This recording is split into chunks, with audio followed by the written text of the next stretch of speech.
seorang wanita musafir tanpa mahram. Umpamanya pergi belajar ke luar negara, berkursus, melancong, lain tu semua ni, dan sebagainya, tanpa mahram tetapi pergi dengan kawan-kawan wanita sahaja. Ada banyak khilaf ke dalam hal ni? Ya, ada banyak khilaf. Mohon bagi hukum muktamad mazhab Syafi'i berkaitan hal yang boleh kita ikut sampai bila-bila. Okey. Betul, banyak khilaf. Yang muktamad ada. Okey. Yang pertama, musafir tanpa mahram, pendapat muktamad tak boleh. Hukumnya haram.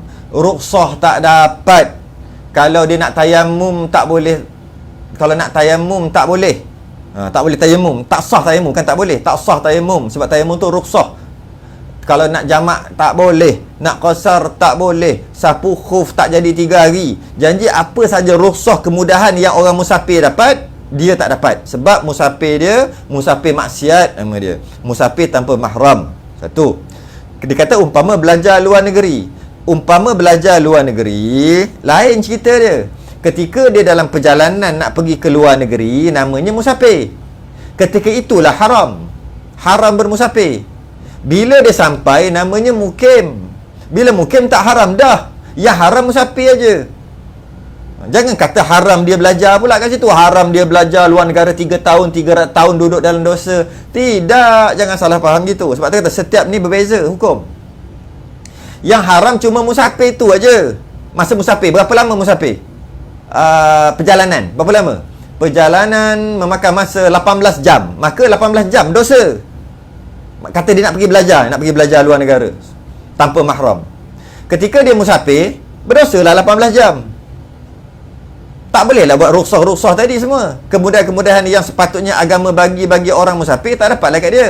Sebab dia maksiat. Maksiat bila? 18 jam. Bila sampai-sampai, dia nak duduk situ 3 tahun. Namanya mukim. Tak dosa dah. Okey. Kemudian lepas tahun rasa nak balik, dia balik musafir lagi, berdosa lagi. Ketika dalam perjalanan tu sampai ke kampung, dia tak dosa dah. Selang 2 bulan habis cuti nak balik-balik ke tempat dia, berdosa lagi dalam perjalanan, hanya dalam perjalanan. Bila dah sampai dan status dia bertukar musafir kepada mukim, waktu tu tak dosa dah lah. Yang berdosa dalam perjalanan aja. Okey, satu. Kalau pergi berkursus, kursus pun sama juga. Kalau kursus 3 hari, sampai-sampai dia masih lagi musafir, maka berdosalah selama dia duduk berkursus tu. Sebab dia musafir, dia bukan mukim. Sebab 3 hari. Tapi kalau kursus dia seminggu, sampai-sampai namanya mukim. Sampai-sampai tak berdosa dah. Dalam perjalanan tu berdosa, balik nanti berdosa. Faham betul-betul masalah ini? Kemudian melancong. Melancong pun samalah kes tadi. Melancong seorang-seorang punya haram lah juga, tanpa mahram. Tapi pergi dengan kawan-kawan wanita. Kawan-kawan wanita, pendapat muktamad tak terima. Tak boleh, dengan maksud haram juga. Itu yang muktamad. Sebab dia minta yang muktamad. Ada banyak khilaf. Ya, bukan ada banyak. Ada 2 khilaf je. Satu lagi kata boleh jika zaman atau tempat itu aman daripada perempuan tadi dirosakkan, aman, dan dia ada teman walaupun perempuan, dan perempuan ramai, dan perempuan tu pula perempuan yang boleh dipercayai, maka boleh. Berapa lama nak pergi Mekah, tak ada mahram tak boleh. Berapa ramai yang isteri dia dapat pergi Mekah, suami dia tak daftar pun lagi. Cerita lama ni. Suami tak daftar pun tabung haji lagi, tapi isteri dapat. Dia pun daftar segera. Lepas-lepas daftar terus dapat. Sebab nak teman isteri yang dapat kuota untuk pergi haji. Kenapa dapat suami sedangkan suami baru je daftar? Sebab teman tu wajib. Kenapa pula Arab Saudi tak bagi? Berapa puluh, tak tahulah, ratus tahun kot, ke ribu tahun, tak tahulah. Berapa ribu tahun, ribu lah bukan ratus, berapa ribu tahun, tak boleh pergi ke Mekah menunaikan haji. Tak boleh pergi ke Mekah menunaikan haji perempuan, kecuali ada mahram. Kalau mahram dia tu tak daftar pun boleh hejah daftar lagi segera dan terus dapat. Orang lain kena tunggu lama. Sebab pentingnya mahram dalam nak tunaikan haji, kerana kerajaan Arab Saudi tak bagi. Ribu tahun. Tak boleh. Hukum itu ribu tahun. Arab Saudi baru ada 100 berapa tahun je, tapi ribu tahun hukum itu. Tak boleh, tak boleh. Malah yang perempuan ni nak pergi ni rukun Islam. Nak pergi buat rukun Islam pun tak boleh kalau tak ada mahram. Malah tak berdosa kalau dia tak pergi haji sebab tak ada mahram. Dulu.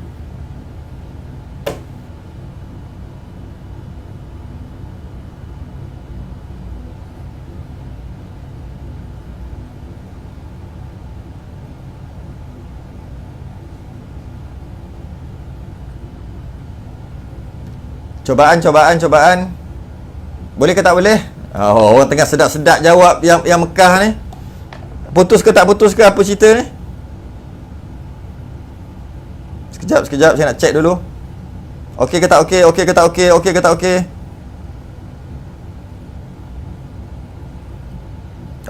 Okey, sambung jawab Okey, sambung jawab. Sebab nampak macam putus tadi. Nanti kan jawab seorang-seorang pula saya.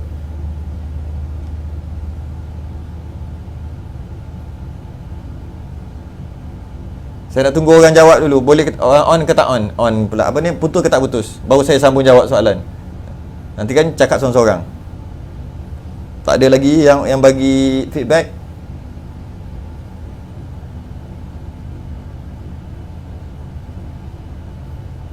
Okey, jalan Teruskan Okey, teruskan. Alright, cantik. Dia kata okey. Tadi nampak macam putus. Sekarang okey. Sambung lagi, kita sambung lagi. Jadi tak boleh. Itu pendapat muktamad ni. Kita ambil pendapat muktamad. Jadi tak boleh, malah nak menunaikan rukun Islam yang kelima pun tak perlu, tak berdosa. Rukun Islam Rukun Islam pun tak berdosa. Tak berdosa kalau tak buat. Kenapa alasan dia? Alasannya tak ada mahram yang nak ikut sekali. Maknanya besarnya mahram sehingga boleh bukan membatalkan, sehingga boleh rukun Islam pun tak sempurna. Iaitu yang rukun Islam yang pergi haji ke Baitullah. Tak sempurna rukun Islam kerana tak ada mahram perempuan ni dan tak berdosa.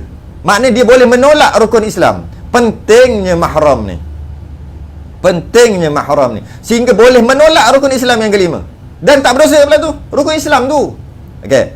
Jadi ini kan pula pergi ke kursus, pergi berjalan, pergi luar negara, pergi benda-benda lain. Itu bukan rukun Islam. Okey. Jadi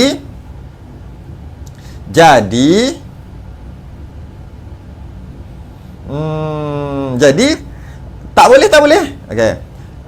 Malah mereka memang tak bagi pergi sebab tanpa mahram hukumnya haram. Habis. Jadi sekarang ni mana soalan tadi? Allah hai. Jadi itu hukum muktamad. Hukum yang muktamad. Kalau ada mahram baru boleh. Okey. Yang tak nak, yang pendapat yang kedua pula. Pendapat yang kedua dalam mazhab samalah, iaitu sebab sekarang dah aman, sekarang tak berbahaya macam dulu. Bila pergi secara berkumpulan maka tak ada masalah kerana hilang illah, hilang hukum. Kenapa perlu mahram? Kerana bimbang, takut bahaya. Katanya gitu. Sekarang dah tak bahaya dah kalau pergi seorang pun. Maka bolehlah dibenarkan. Itu pendapat yang kedua. Tapi bukan muktamad. Muktamad tetap yang itulah. Nak buat macam mana?